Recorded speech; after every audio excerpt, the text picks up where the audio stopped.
శాసన మండలిలో ఒక బీసీ మహిళగా ఆంధ్రప్రదేశ్లో జరుగుతున్న అన్యాయాలను ఎక్కడికక్కడ ఎండగడుతూ జగన్మోహన్ రెడ్డి మీద పోరాటం చేస్తున్న పంచమతి అనురాధ గారిని వేదిక మీదకి వచ్చి మాట్లాడవలసిందిగా కోరుకుంటున్నాం.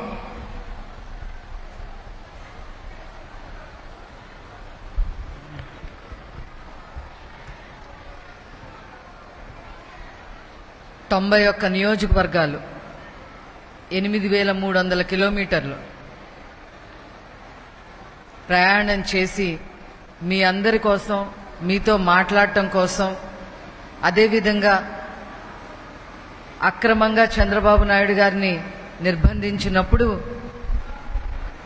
ఎవరైతే గుండెపోటు వచ్చి చనిపోయారో వాళ్ళందరికీ కూడా, వాళ్ళ కుటుంబాలన్నిటికీ కూడా 3 లక్షల రూపాయలు ఆర్థిక సహాయం చేయటమే కాకుండా ఆ కుటుంబం యొక్క పరిస్థితులను తెలుసుకొని వాళ్ళకి అవసరమైతే ఆ ఇంట్లో పిల్లలుంటే వాళ్ళకి విద్య, ఎవరికైనా వైద్య సదుపాయం కావాలి అని అంటే దీర్ఘకాలిక రోగాలుండి నయమైపోయినా, ఆపరేషన్లు చేయించుకోలేకపోయినా ఇట్లా అన్ని రకాలుగా ఆదుకుంటాను అని చెప్పి హామీ ఇవ్వడమే కాకుండా ఈ రాష్ట్రంలో ఉన్న మనందరి కోసం, ప్రజల కోసం రేపు ప్రజల ప్రభుత్వం రావాలి, తెలుగుదేశం ప్రభుత్వం రావాలి అనే ఉద్దేశంతో ముందుకు సాగిన భువనమ్మ గారు.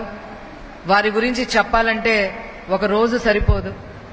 ఎన్టీఆర్ ట్రస్ట్ తరఫున అనేక సేవా కార్యక్రమాలు, 27 సేవా కార్యక్రమాలు ఈ రాష్ట్రానికి అందిస్తూ ఎక్కడ వరదొచ్చినా, ఎక్కడ కష్టం వచ్చినా, ఎక్కడ కరోనా వచ్చినా నేనున్నాను అనుకుంటూ మరి కరోనా టైంలో మందుల పంపిణీ, ఆక్సిజన్ ప్లాంట్లు స్థాపించడమే కాకుండా వరద సహాయంగా వాళ్ళకి నెల రోజులు, 2 నెలల వరకు ఏ కష్టం కలగకుండా చూసుకునే విధంగా ఎన్టీఆర్ ట్రస్ట్ తరఫున అనేక సేవలు అందించడమే కాకుండా మరి హెరిటేజ్ సంస్థని మరి రైతుల్ని ఆదుకునే విధంగా వేల మంది రైతులకి ఉపాధి కల్పిస్తూ హెరిటేజ్ సంస్థని నడుపుతున్న మేడం భువనేశ్వరి గారు అన్నిటికీ మించి ఒక భార్యగా, ఒక తల్లిగా నిరంతరం ఆవేదనే.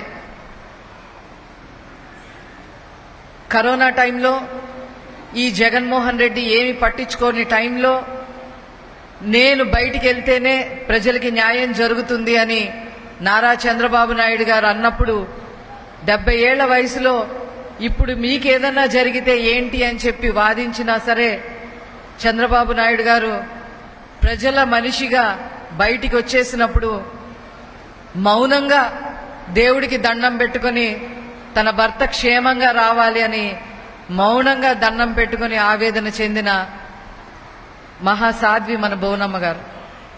అంతేకాకుండా ఒక్క ఎంపీ సీటు కోసం బాబాయినే హత్య చేసేసింది ఈ జగన్మోహన్ రెడ్డి ప్రభుత్వం. అందరికీ తెలుసు అది. అట్లాంటి వ్యక్తుల మధ్యలో పాదయాత్ర చేస్తానని చెప్పి కొడుకు ఆశీర్వాదాలు అడిగినప్పుడు నిన్ను ఏదైనా చేస్తారు, నువ్వు ఉన్నది ఒక్కడివే, ఇప్పుడు ఇది ఎట్లా సంవత్సరం పాటు చేస్తానంటున్నావు, ఈ ప్రభుత్వం మంచిది కాదు అని చెప్పినప్పటికీ కూడా లోకేష్ గారు నేను బడుగు బలహీన వర్గాల కోసం వెళ్లాల్సిందే, ఈ ప్రభుత్వం అందరినీ నైరాశ్యంలో ముంచింది, నన్ను ఆశీర్వదించమ్మా అంటే మౌనంగా ఆశీర్వదించిన గొప్ప తల్లి మన భువనమ్మ గారు. ఇకపోతే 2019లో ఒక్క ఛాన్స్ అన్నాడు. అయినా ప్రజలు నమ్మారో లేదో అని చెప్పి డౌట్ వచ్చింది జగన్మోహన్ రెడ్డికి. నన్ను నేనే పొడుచుకొని ప్రతిపక్షాల మీద, చంద్రబాబు నాయుడు గారి మీద నెట్టేయాలి అని చెప్పి అంటే జనం మధ్యలో ఎవరన్నా పొడిస్తే జనమంతా కూడా అతనే పొడుచుకున్నాడు, అతను డ్రామా ఆడాడని చెప్పొచ్చు. మంచి సేఫ్ ప్లేస్ ఎత్తుక్కున్నాడు, ఎయిర్పోర్ట్ ఎత్తుక్కున్నాడు, కోడికత్తి డ్రామా ఆడాడు. నన్ను పొడిశారు అన్నారు. అబ్బాయి అదేం లేదండి, చిన్న గాయమే, ఏం పర్లేదని చెప్పి అన్నారు. ఇలా ఎలా చెప్తారు ఆంధ్రప్రదేశ్లో అని చెప్పి హైదరాబాద్ వెళ్ళిపోయి పోలీసుల్ని మేనేజ్ చేసుకుని, డాక్టర్ని మేనేజ్ చేసుకుని, నాకు చెయ్యి ఇరిగిపోయింది, చెయ్యి పోయింది, 1 లీటర్ 2 లీటర్ రక్తం పోయిందని రిపోర్ట్లు రాస్తారా సస్తారా అని కూర్చున్నాడు. వాళ్ళు రాశారు. ఆ డ్రామా ఆడాడు. అయినా కూడా ఓట్లేస్తారనే నమ్మకం కుదరలేదు. తర్వాత ఇంకో డ్రామా ఆడాడు. డ్రామా కాదు, అది పచ్చి నిజం. ఏకంగా ఒక ఎంపీ సీటు కోసం బంధుత్వాలు కూడా చూడకుండా సొంత బాబాయిని పొట్టను పెట్టుకున్న ఈ జగన్మోహన్ రెడ్డి ప్రజల మనిషా? చెప్పండి, ప్రజల మనిషా? కనీసం వాళ్ళ ఇంట్లో ఉన్న ఆడవాళ్ళకు కూడా న్యాయం చేయలేరు. వాళ్ళ చెల్లెళ్ళను కూడా గెంటేశాడు. వాళ్ళు న్యాయం కోసం ఢిల్లీ వీధుల్లో అక్కడ ఇక్కడ తిరుగుతూ ఉన్నారు, కోర్టు చుట్టూ తిరుగుతూ ఉన్నారు. అట్లాంటి మనిషి మైనారిటీల విషయానికి వస్తే నేను ఒక్క విషయం చెప్తాను. ఇక్కడే చాలా విషయాలు శబరి గారు, ఫరూక్ గారు చెప్పారు. మిస్బా చదువుకునే అమ్మాయి, స్కూల్లో చదువుకుంటుంది, క్లాస్ ఫస్ట్ మార్కులు వస్తున్నాయి. ఏం చేశారు? వైసీపీ నాయకుడు కూతురు ఎవరో, ఆమెకే ఫస్ట్ రావాలంట, ఇంకెవరికి రాకూడదంట. ఫస్ట్ చదువుతున్న మిస్బాని హెరాస్మెంట్ చేయటం మొదలుపెట్టారు. నువ్వు చదవబాకు, నీకు ఫస్ట్ రావటానికి వీల్లేదు, వైసీపీ నాయకులైన మా పిల్లలకే ఫస్ట్ ర్యాంక్ రావాలి అని చెప్పి ఆ అమ్మాయిని హింస పెడితే ఏం చేయలేక ఆత్మహత్య చేసుకుంది. ఆ అమ్మాయి ఎందుకు ఆత్మహత్య చేసుకుందో కూడా మేము డీటెయిల్స్ లాగితే, వాళ్ళ నాన్నకి చదువు అంటే ఇష్టం అంట.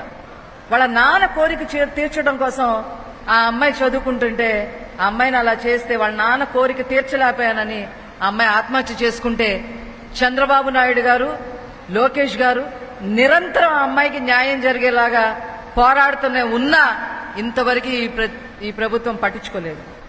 ఎందుకంటే అవతల వైపు ఉన్న వైసీపీ నాయకుడు. అబ్దుల్ సలాం ఆత్మహత్య చెప్పారు ఇందాక అందరూ.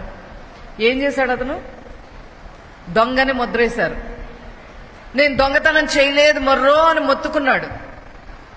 నన్ను రక్షించండి అని మొత్తుకున్నాడు. అయినా పోలీసులు వినిపించుకోవాలా, విపరీతంగా హింస పెట్టారు. హింస పెడితే అతను ఏమన్నాడు? నేను ఆత్మహత్య చేసుకుంటాను అన్నాడు. ఆత్మహత్య నువ్వు చేసుకున్నా నీ కుటుంబాన్ని వదిలిపెట్టమని చెప్పారు ఈ పోలీసులు.